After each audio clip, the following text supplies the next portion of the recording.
Hi అండి, good evening everyone. Welcome to Rao's competitive academy. So మనం polity క్వశ్చన్లు చేస్తున్నాం. సో నిన్న 5 క్వశ్చన్స్ చేయడం జరిగింది. ఈరోజు కొద్దిగా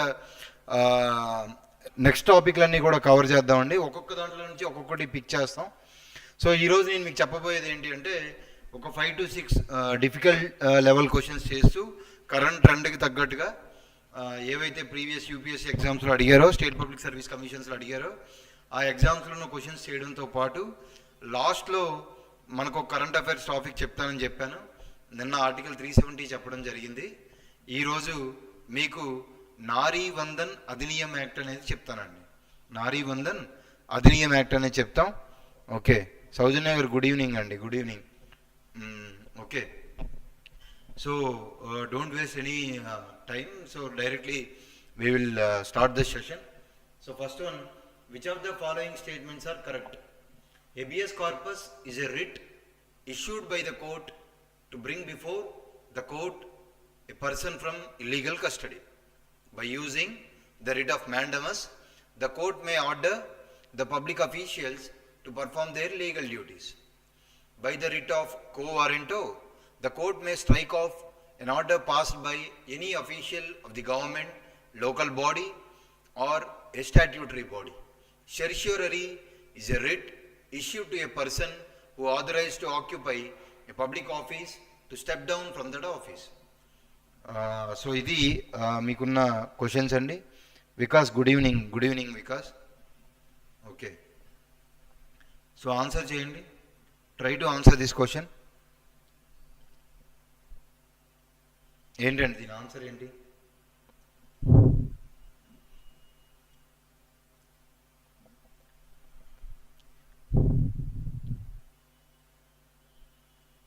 గుడ్ ఈవినింగ్ మమతా గారు. Good evening. 1 2 4. ఓకే,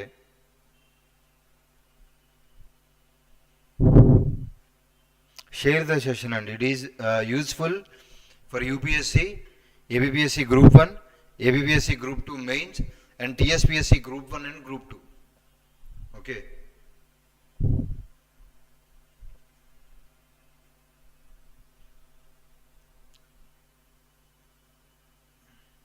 ఏంటండి ఆన్సర్ ఏంటి? ఒకలే చెప్పారు. Nagashaurya 1 2 4. Okay, so first before answer this question there is a background. Okay, మీకు పార్ట్ 3లో ఆర్టికల్ 12 నుంచి 35 వరకు కూడా ఫండమెంటల్ రైట్స్ ఉన్నాయి. ఈ ఫండమెంటల్ రైట్స్లో ఆర్టికల్ 32 అండ్ హైకోర్టులో ఆర్టికల్ 226 ప్రకారం ఫండమెంటల్ రైట్స్ ప్రొటెక్షన్స్ కోసం రిట్ జ్యూరిస్డిక్షన్ ఇవ్వడం జరిగింది. ఫండమెంటల్ రైట్స్ ప్రొటెక్షన్ కోసం రిట్ జ్యూరిస్డిక్షన్ ఇవ్వడం జరిగింది. ఇందులో ఆర్టికల్ 32 ప్రకారం సుప్రీంకోర్టు ఇస్తుంది, ఆర్టికల్ 226 ప్రకారం హైకోర్టు ఇస్తుంది.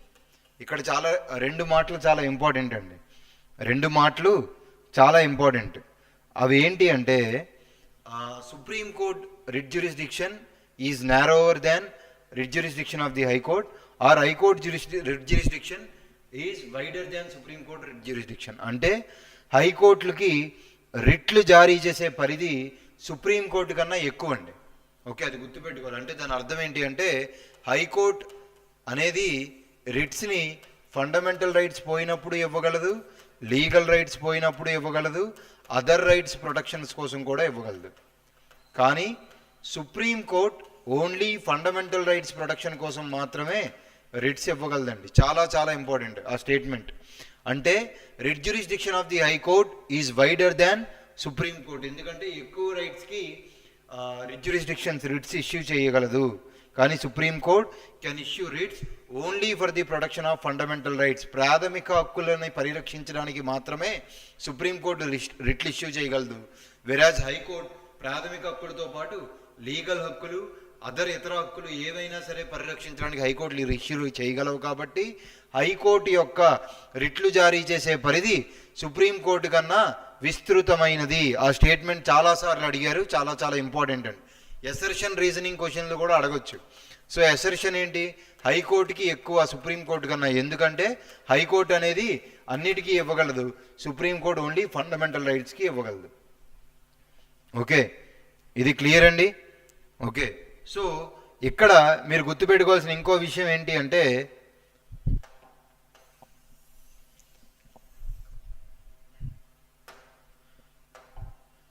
సో ఎన్ని రైట్స్ ఉన్నాయి, habeas corpus, mandamus, habeas corpus, mandamus, prohibition,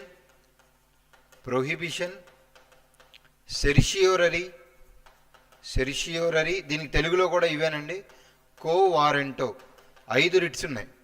రెండు రిట్స్ ఇష్యూ చేయగలవు. ఇది 32, ఇది 226. అయితే హెబియస్ కార్పస్ అంటే మీనింగ్ ఏంటి, ఒక్కొక్క దానికి habeas corpus to present the body of అనేది దీని అర్థం అండి. ఓకే, మ్యాండమస్ అంటే వి కమాండ్. ప్రొహిబిషన్ అంటే ప్రొహిబిషన్ టు ఫర్బిడ్. ఓకే, ఆపటం అండి. Okay, forbid. సెరిషియోరరీ అంటే టు బి సర్టిఫైడ్. కోవారెంట్ అంటే బై వాట్ అథారిటీ. అంటే వీటికి అర్థాలు మనం క్లియర్గా చూస్తే, హెబియస్ కార్పస్ అంటే to present the body of అన్నాడు, అంటే మిస్ అయిపోయిన బాడీ ప్రెజెంట్ అవ్వాలండి. గుడ్ ఈవినింగ్ సమత గారు, గుడ్ ఈవినింగ్. మిస్ అయిపోయిన బాడీ ప్రెజెంట్ అవ్వాలి. ఈజీగా ఎలా గుర్తుపెట్టుకోవాలి, దృశ్యం సినిమా కానీ, తర్వాత రీసెంట్గా సూర్యది జై భీమ్ సినిమా వచ్చిందండి. వ్యక్తి మిస్ అయిపోయేటప్పుడు ఆ ఫండమెంటల్ రైట్ పోతే దానికి ఇచ్చే రైటే habeas corpus. It can be issued both public officials and private officials అండి. ఓకే, సో ఈ రిట్స్ ఎక్కడి నుంచి తీసుకున్నారంటే బ్రిటన్ నుంచి తీసుకున్నారు. రిట్ జ్యూరిస్డిక్షన్ ఎక్కడి నుంచి తీసుకున్నారండి, బ్రిటన్ నుంచి తీసుకున్నారు. So habeas corpus okay. Mandamus అంటే వి కమాండ్ అండి. వి కమాండ్ అంటే ఎవడైనా పబ్లిక్ అఫీషియల్ తను చెయ్యాల్సిన డ్యూటీ పర్ఫామ్ చేయకపోతే వాడి డ్యూటీని యాజ్ పర్ ఈ జాబ్ రోల్ ప్రకారం పర్ఫామ్ చేయమని చెప్పడం మ్యాండమస్ కిందకు వస్తుంది. అది మ్యాండమస్ కిందకు వస్తుంది. Venkat hi. Okay, so very important అండి. మ్యాండమస్ అంటే వి కమాండ్. ఫర్ సపోజ్ మీరు అందరూ గ్రూప్ 2, గ్రూప్ 1 ఆఫీసర్ అయ్యారు, మీరు చేయాల్సిన పని మీరు చెయ్యకపోతే అప్పుడు కోర్ట్స్ ఇష్యూ చేసేదే మ్యాండమస్ అండి. Okay, that is we command. Prohibition, certiorari రెండు ఒకేలా ఉంటాయండి. ప్రొహిబిషన్, సెరిషియోరరీ ఏంటి అంటే హయ్యర్ కోర్ట్ నుంచి, నాట్ హైకోర్ట్, హయ్యర్ కోర్ట్ నుంచి లోవర్ కోర్టుకు వస్తాయండి. హయ్యర్ కోర్ట్ నుంచి లోవర్ కోర్టుకి ఇష్యూ చేస్తారు. హయ్యర్ కోర్ట్ నుంచి లోవర్ కోర్టుకి ఇష్యూ చేయడం జరుగుతుంది. హయ్యర్ కోర్టుకి లోవర్ కోర్టుకి ఇష్యూ చేస్తారు రెండు. Even certiorari it can be issued against any public body or public office also. కానీ ప్రొహిబిషన్ అలా ఇష్యూ చేయరండి. అంటే దీని అర్థం ఏంటంటే ఏదైనా ఒక లోవర్ కోర్టు ఉంది, దాని పరిధి దాటి అది జడ్జిమెంట్స్ ఇచ్చినా ఏమైనా చేసింది అనుకోండి, నీ పరిధి దాటుతున్నావు, నీకు అది లేదు, ఆ అధికారం లేదు. సో లోవర్ కోర్టు యొక్క జ్యూరిస్డిక్షన్ క్రాస్ చేసినప్పుడు జ్యూరిస్డిక్షన్ ప్రకారమే చెయ్యాలి, ఆ అధికారం నీకు లేదు అని చెప్తే అది ప్రొహిబిషన్. సెరిషియోరరీ అంటే ఏంటి అంటే సెరిషియోరరీ ఏకంగా ఒకవేళ లోవర్ కోర్టు జడ్జిమెంట్ ఇచ్చేసింది అనుకోండి, ఆ జడ్జిమెంట్ చెల్లదు అని చెప్తే అది సెరిషియోరరీ. అంతేకాకుండా ఏ లోకల్ బాడీ అయినా సరే లేకపోతే ఏ పబ్లిక్ బాడీ అయినా సరే ఇచ్చే పవర్ని అది చెల్లదు అని చెప్తే అది సెరిషియోరరీ కిందకు వస్తుంది. కోవారెంటో అంటే బై వాట్ అథారిటీ, నీకు ఏ అధికారం ఉందని అక్కడ కూర్చున్నావు. ఫర్ ఎగ్జాంపుల్ మీరు నేను లేకపోతే కష్టపడి మనం ఏదో గ్రూప్ 1 గ్రూప్ 2 ఆఫీసర్ అయ్యాం. సో అలా కాకుండా ఎవడో ఒకడు వేరే ఒక దారిలో ఒక గ్రూప్ 1 గ్రూప్ 2 ఆఫీసర్ అయ్యాడు అనుకోండి, అయినప్పుడు మీకు అనిపించింది వాడి మీద మీరు కేసు వేశారు. ఎవడైనా దొంగదారిలోనో ప్రమోషన్ కోసమో డబ్బులు ఇచ్చో ఏదో ఒక అతను కూర్చోవలసిన ఆయన స్థాయికి కూర్చోవలసిన కుర్చీలో కూర్చుండి ఉంటే అలాంటప్పుడు ఆ పబ్లిక్ అఫీషియల్ మీద కేసు వేస్తే అది కోవారెంటో అండి. కోర్టు అడుగుతుంది నీకు ఏ అధికారం ఉందని అక్కడ కూర్చున్నావు, అది చెల్లదు అని చెప్తే అది కోవారెంటో అండి. ఇవి 5 రిట్స్. నేను చాలా ఫాస్ట్గా చెప్పాను. దీంతో పాటు ఇంకా మీరు కవర్ చేయాల్సింది ఏంటి అంటే మీరు బ్యాక్గ్రౌండ్, దీనికి టాపిక్కి బ్యాక్గ్రౌండ్ ఏం కవర్ చేయాలి అంటే ఏది వదలకూడదండి. సో ఏం కవర్ చేయాలంటే ఈ 5 రిట్స్లో ఏది ఓన్లీ పబ్లిక్గా అఫీషియల్స్కి ఇవ్వచ్చు లేదా గవర్నమెంట్ మీద ఇష్యూ చేయొచ్చు, ఏది పబ్లిక్ ప్లస్ ప్రైవేట్ ఇండివిజువల్స్కి ఇవ్వచ్చు. నాకు అది చెప్పండి. సెషన్ అయిపోయేలోపు కామెంట్లో చెప్పండి ఏది ఓన్లీ పబ్లిక్ అఫీషియల్స్కి ఇవ్వచ్చు, ఓన్లీ ఏది పబ్లిక్ అండ్ ప్రైవేట్ అఫీషియల్స్కి ఇవ్వచ్చు. Don't deviate Tony. Okay, already నిన్న చెప్పామండి, డీవియేట్ అవ్వద్దు. నేను చాలా ఇంపార్టెంట్ విషయాలు చెప్తున్నాను మీకు. ఓకే, సో దాని ప్రకారం ఇప్పుడు చూస్తే habeas corpus is a writ issued by the court to bring habeas corpus is a writ issued by the court to bring before the court a person from illegal custody. Idi right statement and by using the writ of mandamus the court may order the public official to perform their legal duties. ఎవడైతే duty perform చేయట్లేదో వాడి డ్యూటీని perform చేయమని చెప్తుంది. ఇది కూడా right అండి. 1 and 2 రెండు ఉన్నదే ఆన్సర్. సో ఇది కాదు ఇది కాదు, అయితే ఇది అవుతుంది లేకపోతే ఇది అవుతుంది. By the writ of quo warranto. Quo warrant అంటే నేను చెప్పానండి ఏ అథారిటీ ఉంది అంటే చూడండి, who authorised to occupy a public office to step down. So quo warranto అనేది 4th ఆప్షన్లో ఉందండి. సెరిష్యూరరీ అంటే the court may strike off an order passed by any official of the government, local body or statutory body. రివర్స్లో ఇచ్చారండి, రివర్స్లో ఇచ్చారు. 3, 4 రివర్స్లో ఇచ్చారండి. ఓకే, 3, 4 రివర్స్లో ఇచ్చారు. క్లియర్ అండి.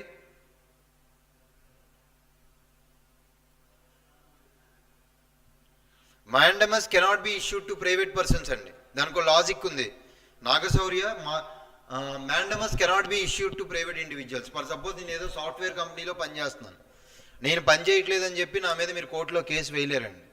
mandamus can be issued only against government employees అండి. ఇంపార్టెంట్ అది. Okay, clear. Good evening Karthik, good evening. So answer is option 1 అండి. Only 1 and 2. Option is 1 and 2.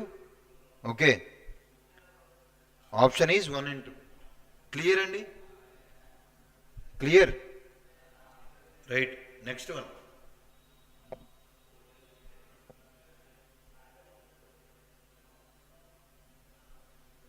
The constitution ఇది ఎపిల్లేట్ జ్యూరిస్డిక్షన్ కిందకు వస్తుందండి. ఇది ఎపిల్లేట్ జ్యూరిస్డిక్షన్ కిందకు వస్తుంది. ఎపిల్లేట్ జ్యూరిస్డిక్షన్ కిందకు వస్తుంది. The constitution provides for an appeal to the supreme court from any judgment or final order of a court in civil, criminal or other proceedings of a high court if it involves a substantial question of law as to the interpretation of the constitution.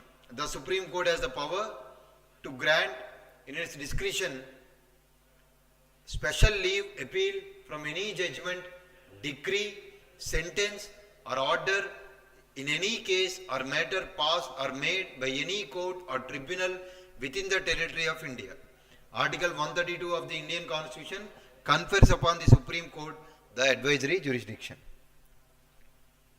ఏంటండి answer?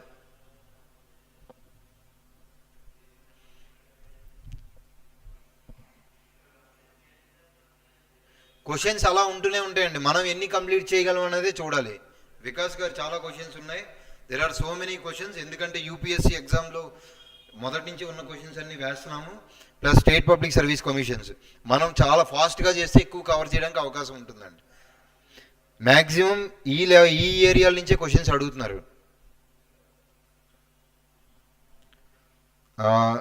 Vikas 2 is the answer. Okay, right answer అండి, right answer. Venkat side. Okay, side. Okay okay. Karthik 3. Okay, wrong answer అండి. Mamata right. 143 article right అండి. Advisory jurisdiction. Yes.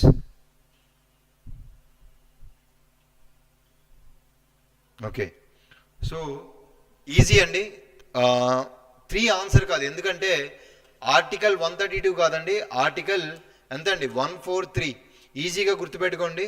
Love between 143 అనేది చిన్నప్పటి నుంచి మనకు తెలుసు. Okay, మనం వాడేవాళ్ళం కూడా. ఐ లవ్ యూ, సో దానికి సంబంధించి 143 అనేది love between supreme court and president అని పెట్టుకోండి.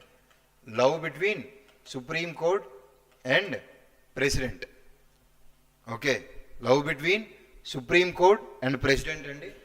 So president whenever there is a question of law arises అంటే పార్లమెంట్లో చేస్తున్న చట్టాల మీద గవర్నమెంట్కి ఏమైనా డౌట్ వస్తే, కాన్స్టిట్యూషన్ ప్రకారం చేస్తున్నామా లేదని డౌట్ వస్తే అప్పుడు ప్రెసిడెంట్ ద్వారా సుప్రీంకోర్టుకి అడ్వైజ్ అడుగుతుందండి. ఓకే, ఈ అడ్వైజ్ ప్రెసిడెంట్ అడిగినప్పుడు సుప్రీంకోర్టు కంపల్సరీ ఇవ్వాలి.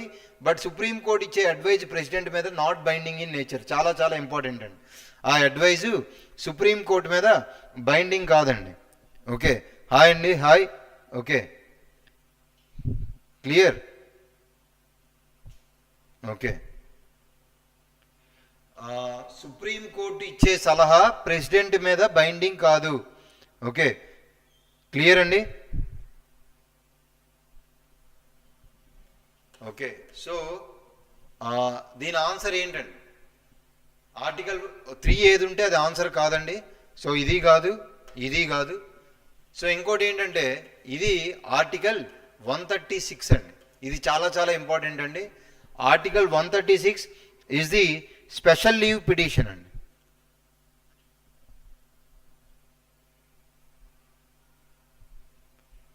ఓకే, స్పెషల్ లీవ్ పిటిషన్ అండి.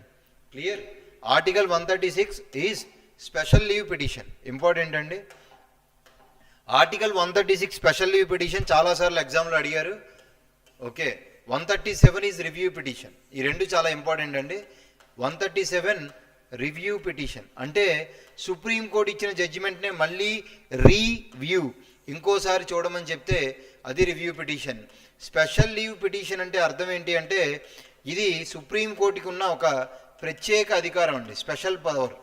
ఏంటి అంటే ఏ స్థాయిలో, జిల్లా స్థాయిలో ఉన్నా అంటే డిస్ట్రిక్ట్ కోర్టులో ఉన్నా, హైకోర్టులో ఉన్నా, లేకపోతే ఇంకా లోవర్ కోర్టులో ఉన్నా, ఎక్కడున్నా సరే ఆ కేసుని తీసుకొచ్చి సుప్రీంకోర్టు తీసుకుంటుందండి. ఆ కేసు స్టార్టింగ్ స్టేజ్లో ఉన్నా, జడ్జిమెంట్ స్టేజ్లో ఉన్నా, అది ట్రిబ్యునల్ కోర్టులో ఉన్నా, లోవర్ కోర్టులో ఉన్నా, హైకోర్టులో ఉన్నా, ఆ కేసు ఎక్కడున్నా సరే సుప్రీంకోర్టు ఆ కేసుని తీసుకొని తన దగ్గరికి తీసుకొచ్చుకుంటుంది. దాన్ని స్పెషల్ లీవ్ పిటిషన్ అంటాం.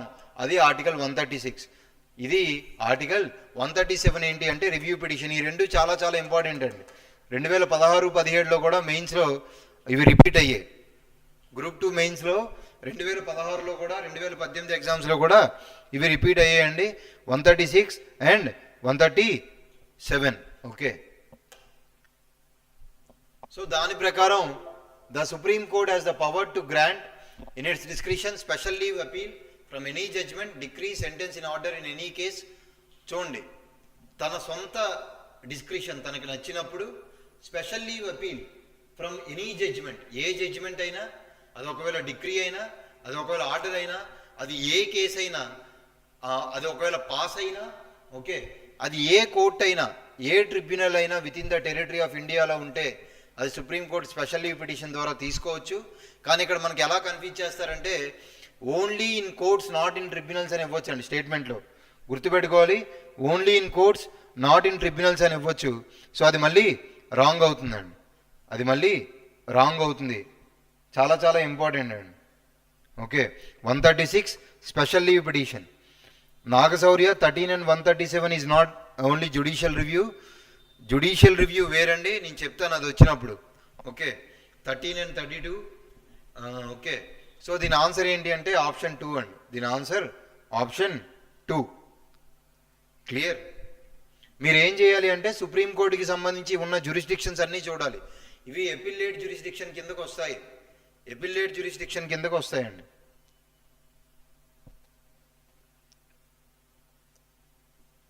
Next question, which of the following statements are correct?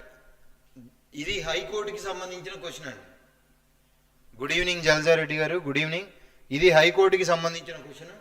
The original jurisdiction of a high court includes the enforcement of the fundamental rights, the settlement of disputes relating to the election, to the union and state legislatures, and the jurisdiction over the revenue matters. Its appellate jurisdiction extends to both the civil and criminal matters.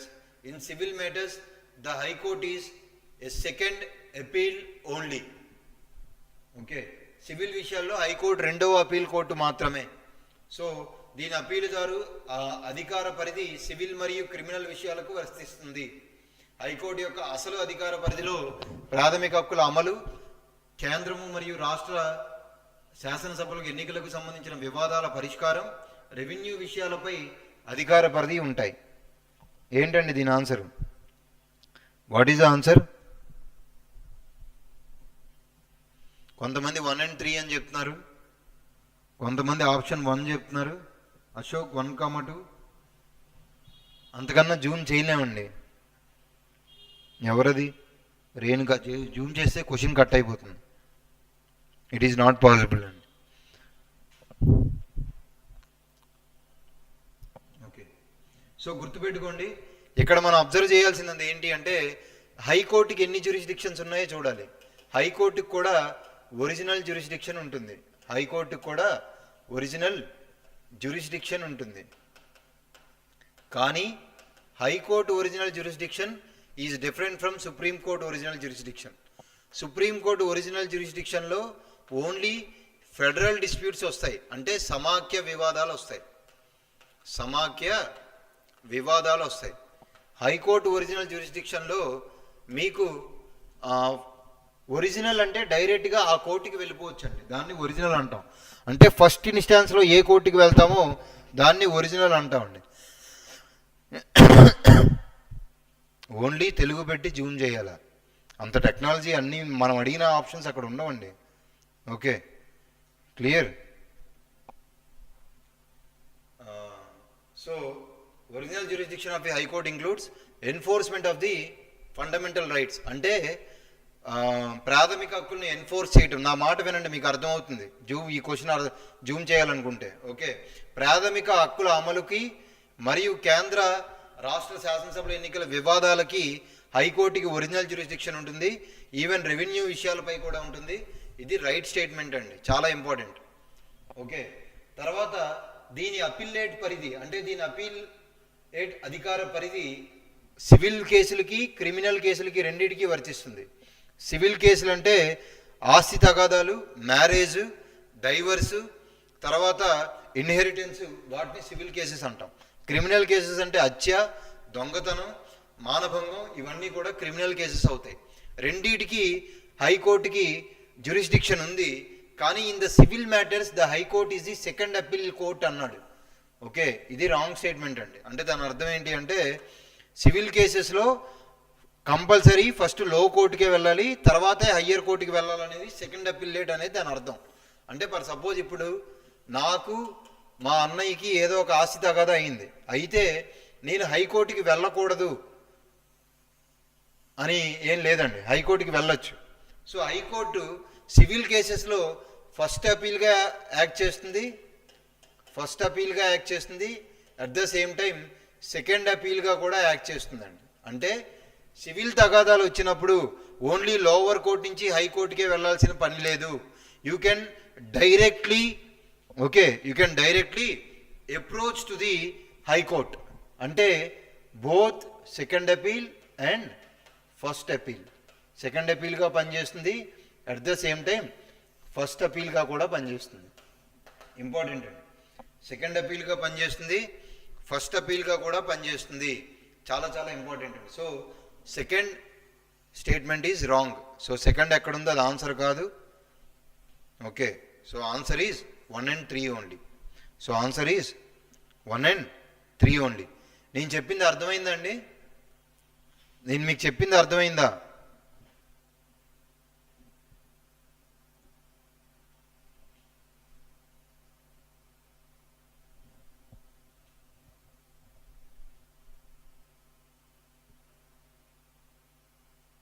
So actually ఇక్కడ చిన్న ఇది third statement అండి. Okay, ఇది third statement.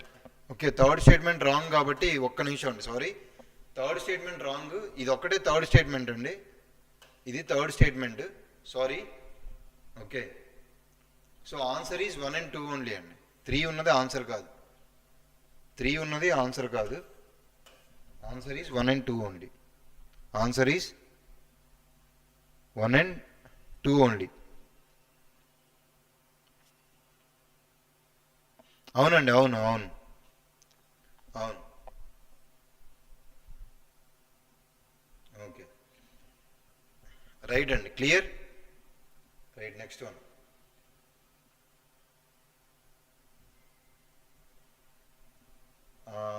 Which of the following statements are correct? Correct అడుగుతున్నాడండి regarding high court. The writ jurisdiction of the High Court is lower than that of Supreme Court. It can frame the rules and issue the instructions for guidance from time to time with the directions for a speedier and effective judicial remedy. It has jurisdiction over a tribunal and the power to invalidate a central act. High court యొక్క writ అధికార పరిధి supreme court కంటే తక్కువ ఉంటుంది. ఇది వేగవంతమైన మరియు సమర్థవంతమైన న్యాయపరమైన పరిష్కారానికి సంబంధించిన ఆదేశాలతో ఎప్పటికప్పుడు మార్గదర్శకత్వం కోసం నియమాలను రూపొందించి సూచనలు జారీ చేస్తుంది.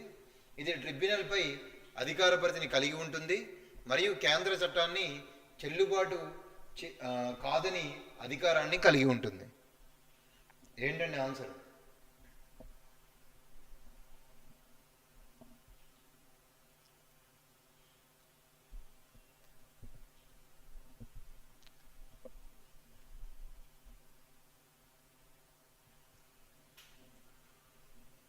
What is the answer?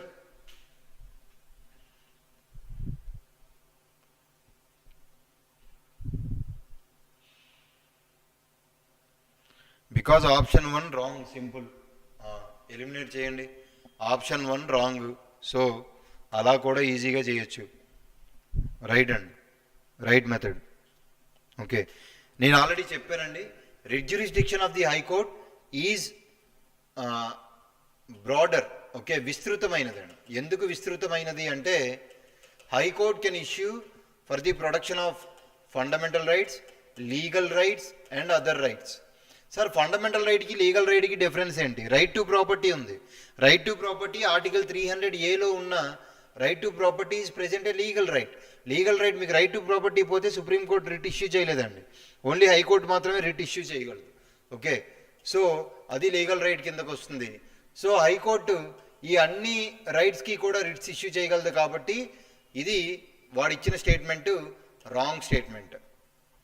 తర్వాత ఇంకోటి చాలా ఇంపార్టెంట్ ఏంటంటే ఒక సెంట్రల్ యాక్ట్ అంటే పార్లమెంట్ మేక్ చేసే లాని సెంట్రల్ యాక్ట్ అంటాం. అంటే పార్లమెంట్లో పాస్ అయ్యే చట్టాలని కొట్టేసే అధికారాన్ని హైకోర్టుకి లేదండి. ఓకే, ఇంపార్టెంట్ అండి, అది సుప్రీంకోర్టుకి మాత్రమే ఉంటుంది. It has jurisdiction over tribunal మీద కూడా హైకోర్టులకి అధికారం ఉండదు. సో 3 కూడా రాంగ్ అండి. Only 2 is the answer. Only 2 is the answer. 2 is the answer. Habeas corpus, mandamus, prohibition, certiorari, quo వారెంటో.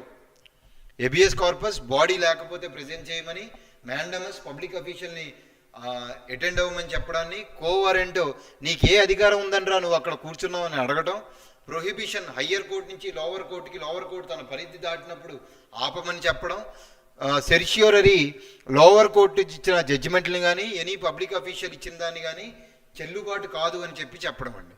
Okay, so supreme court writ jurisdiction is 32, high court writ jurisdiction is 226. Right, next one. Which of the following statements are correct about the Sarkaria Commission's recommendations regarding the appointment of the governor? మీరు group 2 syllabus చూస్తే Rajamannar committee, Sarkaria commission, Punchhi commission ఇవన్నీ ఉన్నాయండి. Okay, ఇది చాలా deep topic అండి. First దీనికి answer చేయండి, నేను క్లియర్గా షార్ట్గా ఎలాగా చెప్పాలో నేను మీకు చెప్తాను.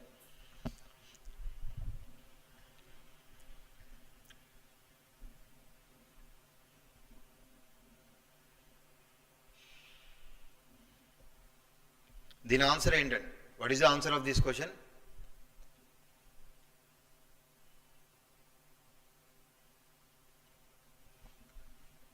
ఇది నడకలో కాదండి, ఏదో ఒక రంగంలో, ఏదో ఒక రంగంలో.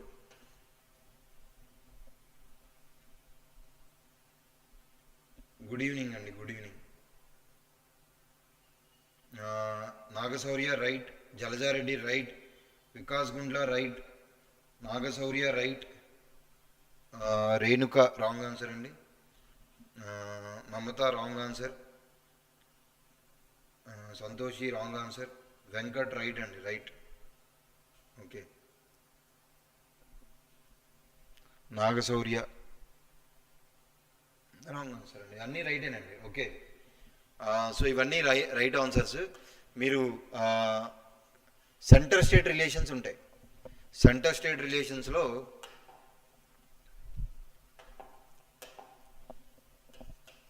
Centre state relations, centre state relations.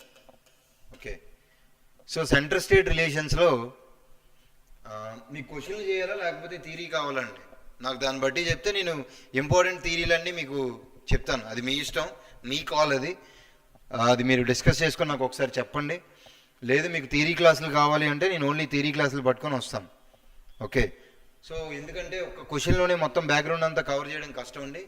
మన రాజ్యాంగంలో సెంటర్ స్టేట్ రిలేషన్స్ 3 రకాలుగా ఉంటాయి: legislative, executive and judiciary.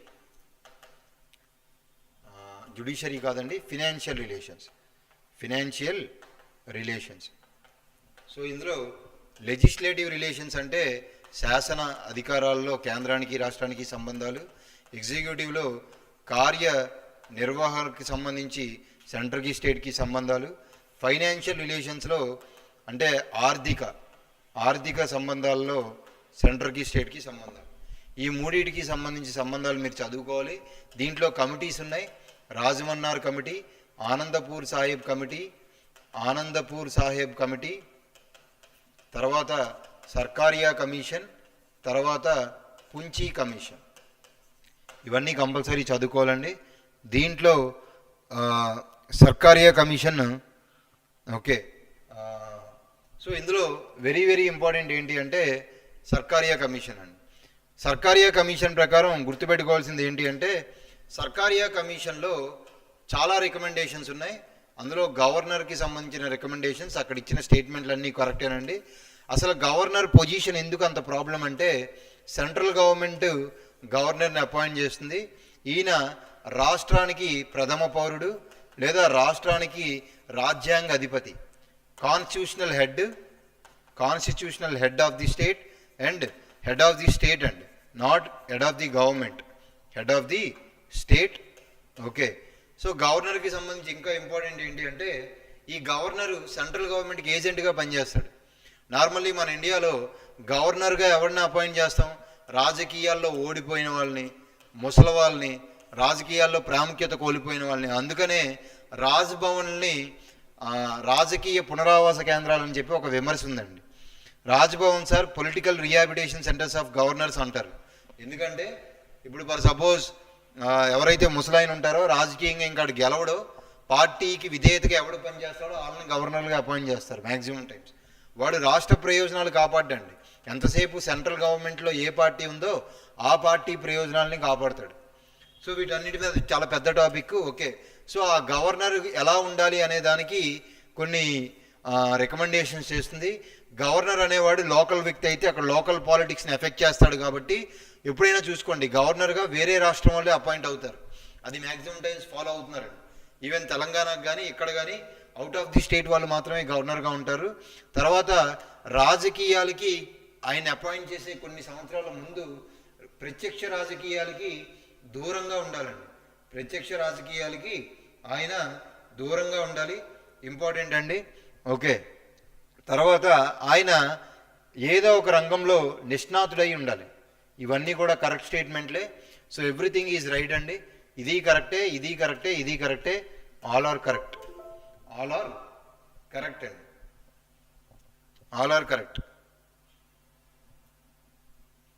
Okay, next,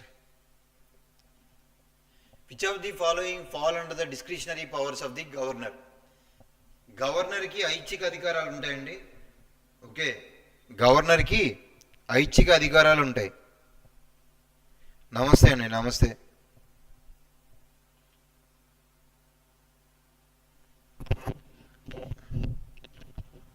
అవుతుందండి, వాయిస్ సెట్ అవుతుంది. Okay, so which of the following falls under the discretionary powers of the governor?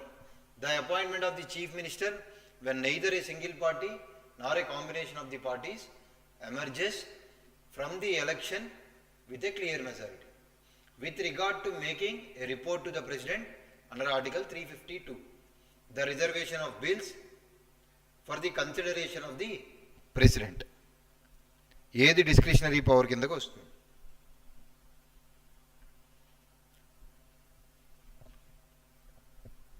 అన్ని discretionary పవర్సేనండి. Okay, so for suppose ఇప్పుడు ఆంధ్రప్రదేశ్ కేసే తీసుకోండి. ఆంధ్రప్రదేశ్ కేసులో వైఎస్ఆర్సిపి ఉంది, తర్వాత యువతల టీడీపీ ప్లస్ జనసేన ఉంది. ఇద్దరిలో ఎలక్షన్ అయ్యింది.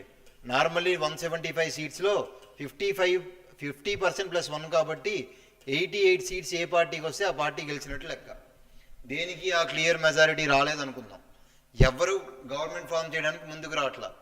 సో అప్పుడు సింగిల్ పార్టీ గెలవలేదు, లేదా కాంబినేషన్ ఆఫ్ ది పార్టీస్ గెలవలేదు. అలాంటప్పుడు రాష్ట్రపతి జగన్ గారిని కానీ చంద్రబాబు గారిని సీఎంగా అపాయింట్ చేసి ఫ్లోర్లో మెజారిటీ ప్రూవ్ చేసుకోమని చెప్పొచ్చు. అది డిస్క్రిషనరీ పవర్, ఐచ్ఛిక అధికారం కిందకి వస్తుంది. అది ఐచ్ఛిక అధికారం అండి, సిచ్యువేషనల్ డిస్క్రిషన్ అంటాం. ఓకే, సో అది రైట్.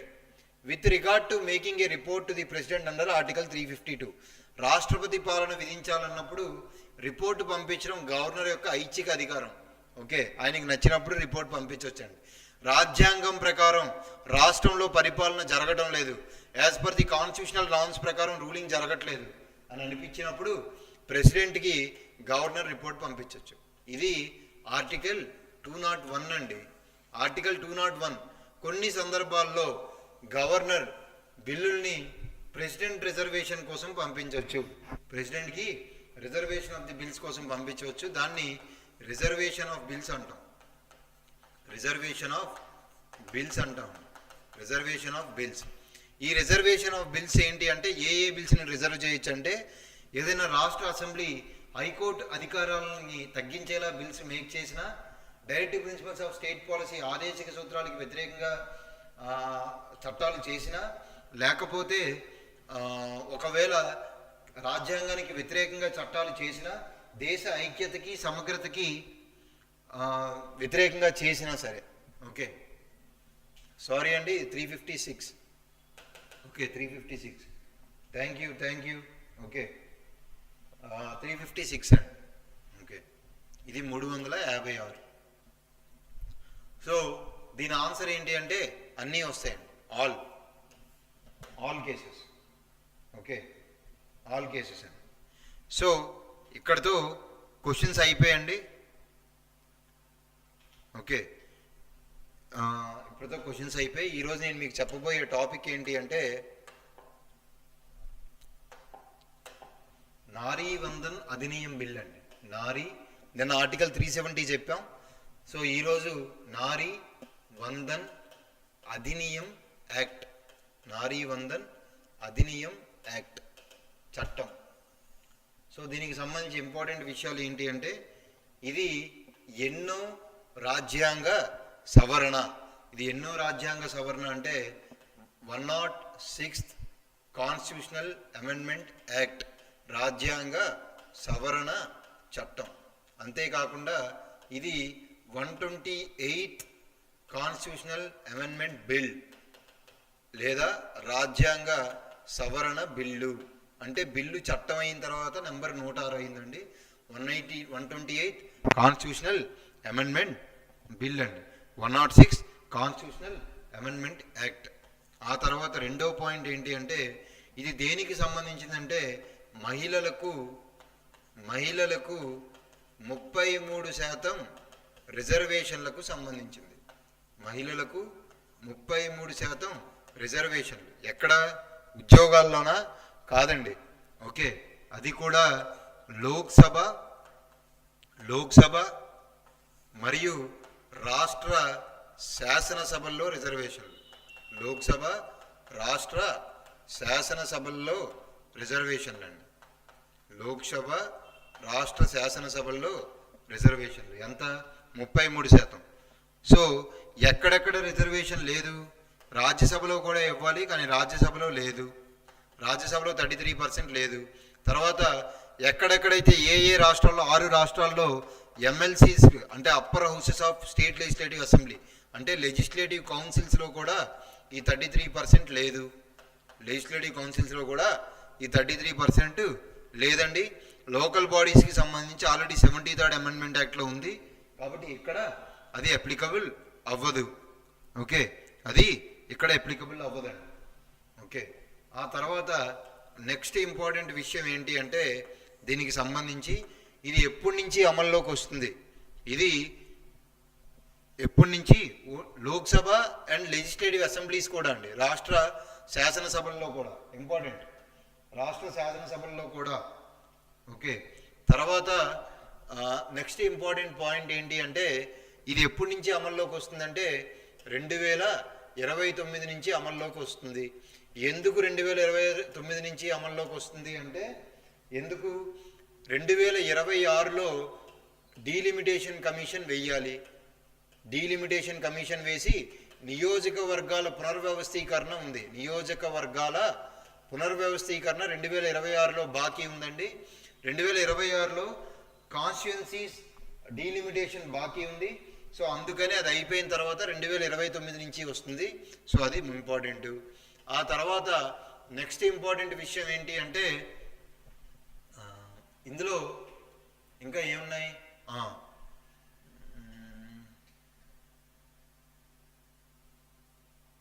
రైట్.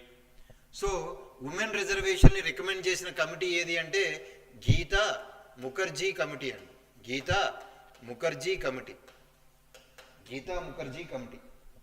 ఓకే, సో మన ఏపీలో 8% అండి, సెంట్రల్లో 2 హౌసెస్ కలిపి 14% అండి. ఉమెన్ రిప్రజెంటేషన్ హైయెస్ట్ ఉన్న స్టేట్ ఏది అంటే ఛత్తీస్గఢ్. ఉమెన్ రిజర్వేషన్ హైయెస్ట్ ఉన్న స్టేట్ ఏది ఛత్తీస్గఢ్ అండి. ఉమెన్ రిజర్వేషన్ హైయెస్ట్ ఉన్న స్టేట్ ఏదండి ఛత్తీస్గఢ్.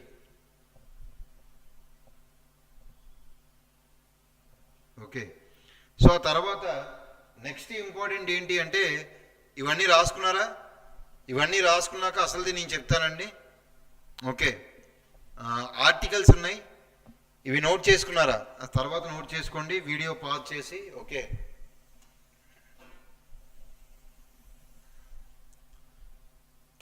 సో నారీ వందన అధినియం యాక్ట్లో వచ్చాక ఏ ఆర్టికల్స్ చేంజ్ అవుతాయి? సో నేను మీకు ఇంకో విషయం చెప్పడం మర్చిపోయానండి.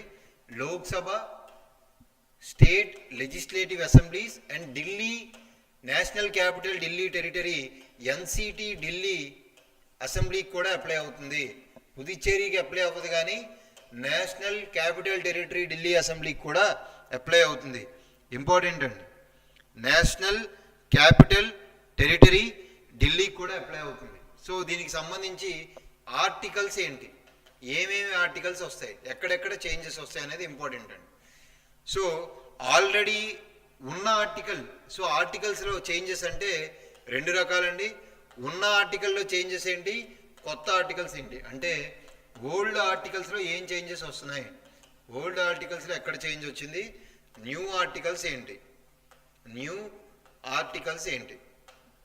ఓల్డ్ ఆర్టికల్స్ ఏంటి అంటే ఆర్టికల్ 239AA ఢిల్లీకి సంబంధించిన ఈ ఆర్టికల్లో చేంజ్ తీసుకొచ్చి 33% ఉమెన్స్కి రిజర్వేషన్ ఇవ్వాలి.